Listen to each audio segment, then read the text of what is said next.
अस्सलाम वालेकुम। आज हम ऑक्सफोर्ड मॉडर्न इंग्लिश बुक 3 की एक पोएम डिस्कस करेंगे जो क्लेयर हॉर्सबर्ग ने लिखी है। और क्लेयर हॉर्सबर्ग और निकोलस हॉर्सबर्ग वगैरह ने मिलके किताब बनाई है, तो समझ लें कि ऑथर की तरफ से अपनी एक पोएम है। तो शुरू करते हैं। पोएम का नाम है play time. By the garden shed my sister and I were playing a game and I was a spy.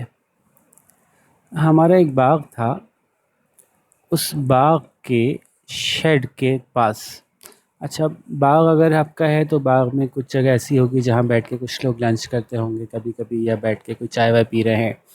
तो चाय वाय पीने के लिए, लंच करने के लिए एक ऐसी जगह बनाई जाती है। बाज़ लोग वहाँ पे छतरी लगा देते हैं, उसके नीचे टेबल और चेयर रख लेते हैं, बड़ी सी छतरी होती है। बाज़ लोग एक प्रॉपर शेड बना देते हैं। तो एक छप्पर कह लें, एक जगह जिसके नीचे जो धूप से बचने के लिए या पानी से बचने के लिए बनाई जाती है। तो हमारे बाग का एक शेड था, उस शेड के पास बाय मैं और मेरी बहन वह प्लेइंग अ गेम, हम लोग एक खेल खेल रहे थे। And I was a spy, उस खेल में मैं एक स्पाई थी। स्पाई कह लें एक जासूस थी। जासूस कौन होते हैं, स्पाइस कौन होते हैं, जो कि आमतौर पे किसी दुश्मन मुल्क के अंदर छुप के जाते हैं और वहाँ की मालूमात वगैरह लेकर आते हैं, या छुप के दुश्मन का मुकाबला करते हैं। ठीक है। I had a mission while she guarded base, I had to get gold from a secret place. मुझे एक मिशन मिला हुआ था, कुछ काम करना था, और जो मेरी बहन थी उसने हिफाजत करनी थी हमारे बेस की। बेस क्या होती है? वो जगह जहाँ पे कि आप जमा होकर कोई काम शुरू करते हैं। बाज़ औक़ात खेलों के अंदर, किसी खेल के अंदर कोई पोस्ट होती है, उसको भी बेस कह सकते हैं। और जंग के अंदर जो है वो, जहाँ जो हेडक्वार्टर होता है ना फ़ौजियों का, उसको बेस कहा जा सकता है। ठीक है। अगर आपने शहरों में देखें तो हमारे शहरों में भी मुख्तलिफ़ जगहों पे आर्मी या नेवी या एयर फोर्स वगैरह की बेस होती है, जहाँ पे वो जमा होते हैं या जहाँ पे उन्होंने अपनी कुछ चीज़ें स्टोर की होती हैं। ठीक है। तो जंग में जो है वो बेस, चूँकि अब ये जंग किसी कैफ़ियत महसूस हो रही है ना, स्पाई है और गार्ड करना है, मिशन है, तो ये जंग के बेस का मतलब है एक ऐसी जगह जो इन्होंने अपना मेन ठिकाना बनाया कि यहाँ से निकल के जाएंगे और दुश्मन पर हमला करेंगे और फिर वापस वहीं जमा हो जाएंगे, तो ऐसी जगह को बेस कहा जाएगा। तो आसान उर्दू में आप समझ लें, ठिकाना। ठीक है। तो I had to get gold from a secret place, किसी सीक्रेट जगह से मुझे सोना चुरा के लाना था। ओके। अब उन्होंने ब्रैकेट लगाया। इस ब्रैकेट का मतलब ये कि थोड़ी देर के लिए इस पोएम के असल जो पोएम चल रही है इससे निकल के आएँ और मैं आपको एक रियल बताऊं कि एक्चुअली चल क्या रहा है। तो उन्होंने खुद से ब्रैकेट लगा के आपको समझाया है। तो ब्रैकेट में लिखे हुए जो जो लाइंस हैं उनको आप ये समझें कि ये पोएम के अंदर शामिल नहीं है एक तरह से। ठीक है। लेकिन अंदाज इसमें पोएम का ही अपनाया गया, तो एक इंटरेस्टिंग सा स्टाइल है। The gold was 2 apples on the big tree, but in our game they were real gold to me.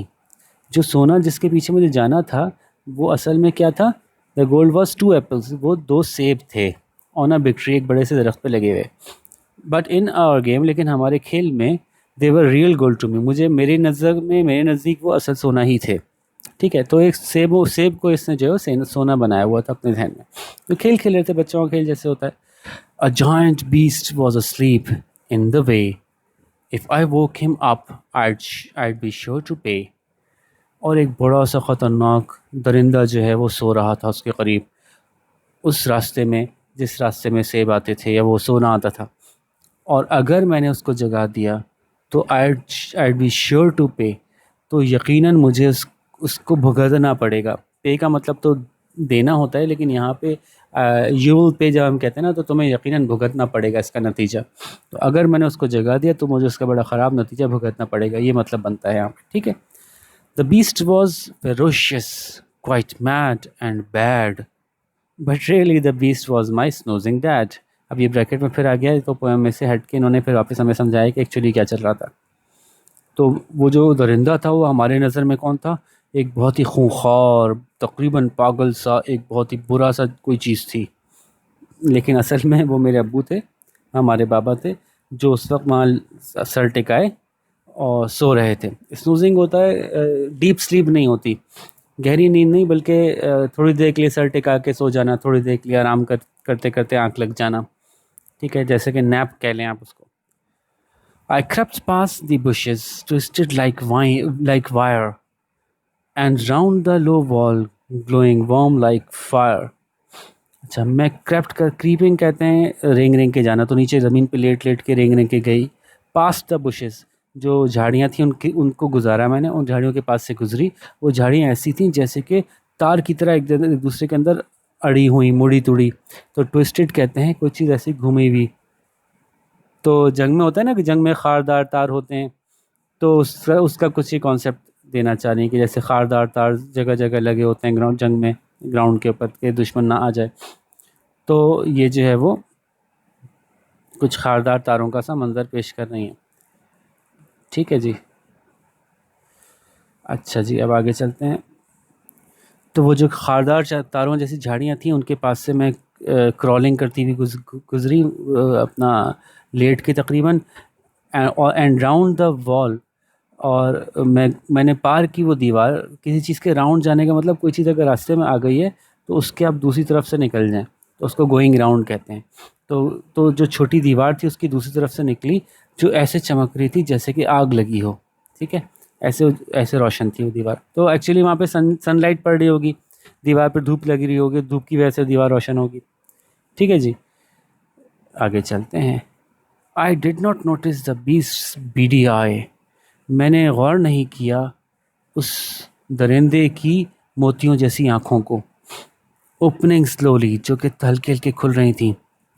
My dad could be sly, और उन्होंने ब्रैकेट में लिखा है मेरे अब्बा बड़े चालाक हैं। यहाँ पे स्लाई का मतलब है कोई ऐसा शख्स जो कि चालाकी से जो है ना धोखा दे दे किसी को।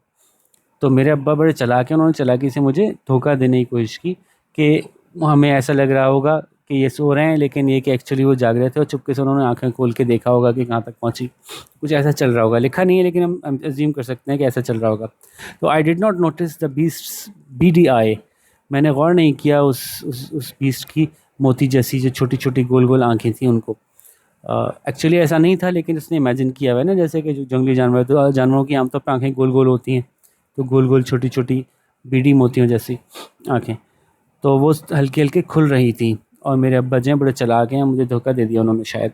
I reached out my hand and captured the gold, मैंने अपना हाथ आगे बढ़ाया और जो सोना था वो पकड़ लिया, अपने कब्ज़े में ले लिया।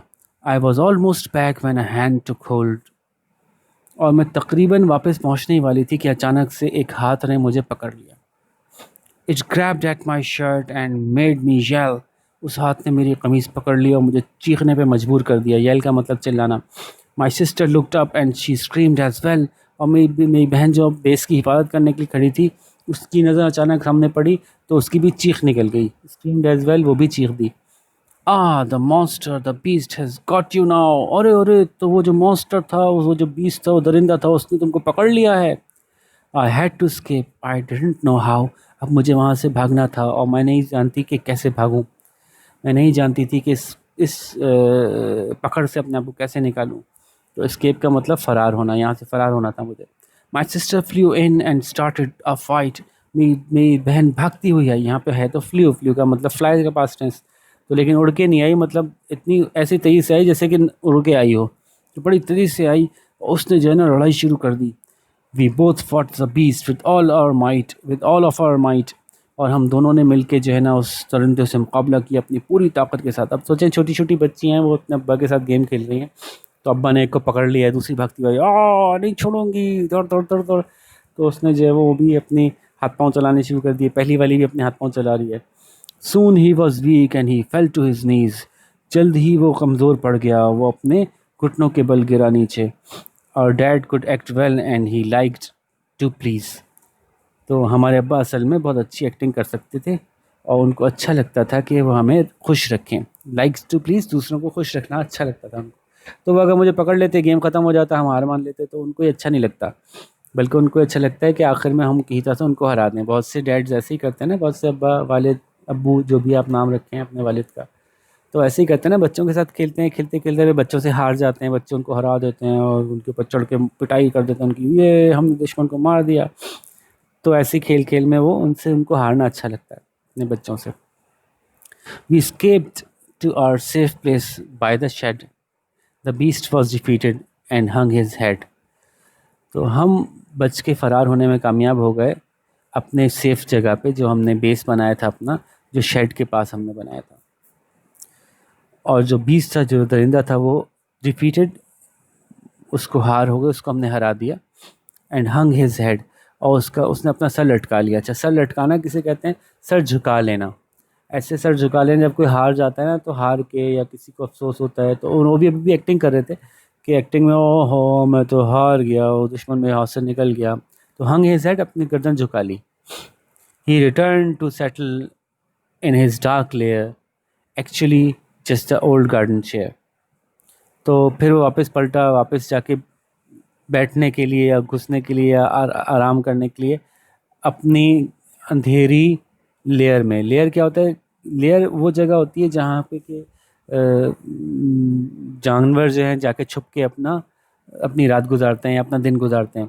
ठीक है, तो लेयर जो है वो कोई गार भी हो सकता है, लेयर कोई ऐसा खो भी हो सकती है, कोई ऐसी जगह जहाँ पे कि ज़मीन के अंदर कोई कोई गड़ा करके उसमें कोई जानवर घुस के सोए। और वैसे लेयर जो है वो ऐसी जगह भी को भी कहते हैं जहाँ कोई दोस्त सीक्रेट जगह बना के अपनी सीक्रेट मीटिंग्स रखते हों छुप छुपा के। तो वो जो है वो वापस पलट गया ताकि जाके आराम करे, सेटल हो जाना, आराम करना, जाके लेट जाना अपनी डार्क लेयर में, अपनी अंधेरे गार में, यूँ कह लें। एक्चुअली लेकिन दरअसल वो क्या था? Just the old garden chair. वो जिसको हम गार कह रहे थे या लेयर कह रहे थे, वो असल में उनकी गार्डन चेयर थी। We spies had won, the mission complete. We munched on our apples. Oh, what a treat! और हम जो जासूस थे, हम जीत गए और हमारा मिशन मुकम्मल हुआ। और हमने मंच किया, यानी खूब नाम नाम कचर कचर करके खाया अपने सेबों को। ओह, कितना मज़ा आया, क्या मज़ा आया, क्या मज़ेदार दावत उड़ाई हमने। ठीक है जी। तो ये एक बच्चों के लिए बड़ी अच्छी सी मज़ेदार सी पोम है। और इसकी इसकी जो बैलेंस और इसका जो पूरा रिदम है वो बड़ा अच्छा है, मज़ेदार रिदम है। और अगर आप इसको तेज़ी से पढ़ेंगे, मैं तो समझाने के लिए पढ़ी, तेज़ी से पढ़ेंगे तो पढ़ के और मज़ा आएगा। एक एक स्टैंज़ा पढ़ के सुनाता हूँ आपको। By the garden shed my sister and I were playing a game and I was a spy. I had a mission while she guarded base. I had to get gold from a secret place.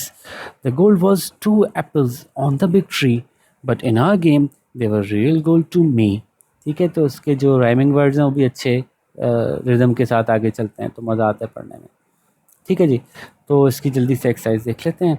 और जैसे कि मैं हमेशा आपसे कहता हूँ कि मैं ये चैप्टर या पोम इसलिए एक्सप्लेन करता हूँ ताकि आप लोग अंडरस्टैंड अच्छी तरह से कर लेंगे, आपको समझ में आ जाए, तो आप अपनी तरफ से ज़रूर जवाब लिखने की कोशिश किया करें। जवाब को याद नहीं किया कीजिए। जवाब को बुक में से छाप के कॉपी करके मत उतारा कीजिए, बल्कि अपनी तरफ से जवाब लिखने की कोशिश कीजिए। ये पूरा चैप्टर पढ़ना, बुक पढ़ना, इसका मकसद यही है कि आप टेक्स्ट पढ़ें, पोम पढ़ें, उसको समझें और फिर ख़ुद से जवाब लिखने की कोशिश करें। तो कोशिश आप करें, मैं आपको जवाब की थोड़ी हिंट देता हूँ ताकि आपको और आसानी हो जाए। और उसके बाद भी अगर आपको कोई जवाब लिखना ना आ रहा हो, सवाल समझ में ना आ रहा हो, तो आप मुझसे पूछ सकते हैं। लेकिन मैं हमेशा आपसे क्या कहता हूँ, तरीका क्या होना चाहिए कि पहले आप मुझे वो सवाल बताएंगे जो आपको पूछना है, और साथ में अपना जवाब लिखेंगे ताकि मैं देखूँ हाँ भाई कोशिश हुई है। उसके बाद मैं आपको वो सही जवाब क्या होना चाहिए था वो भी लिख के बता दूँगा। तो what game is the children playing? बच्चे क्या खेल खेल रहे हैं? आप अपने अल्फाज में अपने ख्याल से जवाब दीजिए। लेकिन क्या कह सकते हैं? The children are playing a game of.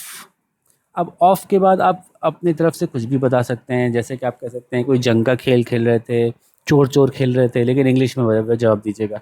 या जैसे कि ज़ाहिर है इंग्लिश का काम कर रहे हैं, इंग्लिश में जवाब देंगे। या एक गेम ऑफ स्पाइस कह सकते हैं, गेम ऑफ वॉर कह सकते हैं। तो ये आपके ऊपर है कि आप किस तरह से इसको एक्सप्लेन करते हैं। What is the mission? तो जवाब कैसे होगा? The mission is to. Mission ये है कि, तो क्या मिशन था कि उसने गोल्ड चुरा के लाना था। आप उसके आखिर में लिख सकते हैं कि the gold was actually 2 apples hanging on a tree. तो आखिर में आप ये एक्सप्लेनेशन भी दे सकते हैं, इससे आपका जवाब और अच्छा हो जाएगा। अच्छा, who is the giant beast? Giant beast कौन है? द जाइंट बीस्ट इज़, ऐसे करके जवाब शुरू करेंगे। और फिर आगे क्या लिखेंगे, कौन था असल में जाइंट बीस्ट? वो पोएम में लिखा हुआ है, आप अपने हिसाब से बताइए कि कौन था भाई। What does the child compare the bushes and wall to? बच्चे ने बुशेस, अच्छा ये थोड़ा मुश्किल सवाल है तो उसको मैं आपको समझाता हूँ। बच्चे ने बुशेस और दीवार को किससे कंपेयर किया? तो बुशेस को तो उसने कंपेयर किया किससे? द चाइल्ड कंपेयर्स कंपेयर्स क्यों होगा भाई? क्योंकि सवाल में डज आया है। जब डज सवाल में आएगा तो आप इसकी वर्ब को अकॉर्डिंगली चेंज करेंगे, जो कंपेयर से कंपेयर्स हो जाएगी। द चाइल्ड कंपेयर्स, अगर यहाँ डिड होता तो क्या करते? कंपेयर्ड हो जाता।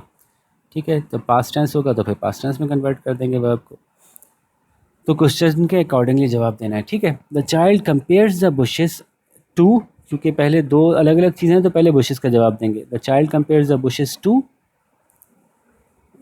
The wires laid down in a war and the wall to fire. ठीक है, तो वॉल को उसने आग से कंपेयर किया था। What is the safe place or what is the safe place or base? The safe place or base is the place near the, कौन सी जगह के करीब था? सबसे आखिर में लिखा तो है उन्होंने, अभी तो आगे खुद बता दीजिए, शाबाश। और आगे एक्सप्लेनेशन या फुल स्टॉप लगाकर फिर आगे ही बता दीजिएगा। It is a place where they think they are safe from their enemies. अच्छा जी, what is the dark lair? Actually क्या है डार्क लेयर? तो डार्क लेयर इज़ एक्चुअली, जहाँ पे अब्बा लेटे थे वो क्या चीज़ थी? ये आप खुद बताइए, शाबाश। What do the children do to celebrate their win? बच्चों ने अपनी विन को सेलिब्रेट करने के लिए क्या किया? ये तो आखिरी लाइन में लिखी हुई है सारी बातें, तो आप लेकिन जवाब कहाँ से लिखेंगे? The children do to celebrate their win, नहीं, ये बात गलत हो जाएगी। ठीक है, the children celebrated their win by dash dash dash, क्या किया था उन्होंने आखिर में? ठीक है, तो इस तरह से जवाब देंगे। ये कुछ मुश्किल सवाल हैं, चलें देखते हैं कितने मुश्किल हैं। Why do you think, who do you think says, ah, the monster, the beast has got you now? Could anyone else have said it? अच्छा सवाल है। आपके ख्याल से किसने कहा होगा, अरे तुम्हें इस मॉन्स्टर ने पकड़ लिया है? अब मैंने तो आपको बताया था ना कि उसकी बहन ने कहा था, लेकिन ऐसा भी हो सकता है कि उसकी अम्मी ने कहा हो, जो पीछे बैठ के देख रही हो गेम को, है ना? तो आपका अपना क्या ख्याल है, किसने कहा था? ये लिखिएगा कि I think the monster the beast has got you now has been said by, अब किसने कहा था? अपना ख्याल बताइएगा। बाय द मदर और by the sister, and it can also have, इसको इट कैन ऑल्सो, अब जब फुल स्टॉप के बाद अब आगे जवाब कंटिन्यू करेंगे। Yes, this could also have been said by the mother और अ सिस्टर और a brother who was sitting there to watch the game. ठीक है, फिर write two short accounts describing what happens in the children's imaginative game. तो अब अपनी तरफ से बताना है पूरी कहानी में क्या हुआ था इमेजिनेशन में। पहले इमेजिनेशन वाला पार्ट, कहानी में क्या हुआ था कि दो बच्चे थे, वो दो स्पाइस थे। एक स्पाई अपने बेस को गार्ड कर रहा था, दूसरा स्पाई सोना चुराने गया था। रास्ते में एक बड़ा ख़तरनाक बीस था, वो स्पाई बीस से बच के निकलना चाह रहा था। बीस ने उसको पकड़ने की कोशिश की, लेकिन उन्होंने मुकाबला किया और निकल के आ गए और कामयाब हो गए। ये एक इमेजिनेटिव पार्ट है। और व्हाट रियली हैपेंड आपने बताना है, असल में क्या होना है, तो आपने बताना है कि the two girls are playing a game with their father and they have made their father, they were considering their father as a beast and they themselves were spies. So in fact the girls were trying to get two apples from the tree, and they finally were able to get the two apples and defeated their father in the game and enjoyed the apples in the end. ऐसे ये बता सकते हैं, लेकिन मैंने कुछ short short बताया है। जब आप लिखेंगे तो ज़रा इसको प्रॉपरली लिखेंगे, ठीक है? अच्छा जी, अब ये रेफरेंस टू द कॉन्टेक्स्ट है, ये तो आसान होता है, ये मैं नहीं बता रहा कि किसने कौन सी बात कही, ये बात किसने बोली थी, कौन था बीच से, तो बहुत बच्चों वाले सवाल है। तो होपफुली आपको जवाब समझ में आ गए होंगे। और अगेन वंस अगेन, अगर आपको कुछ मुश्किल हो, कोई प्रॉब्लम हो, तो आप मुझसे ज़रूर पूछ लीजिएगा। इसी के साथ फिर इंशाल्लाह अगले किसी चैप्टर के साथ मुलाकात होती है। ओके, अल्लाह हाफ़िज़।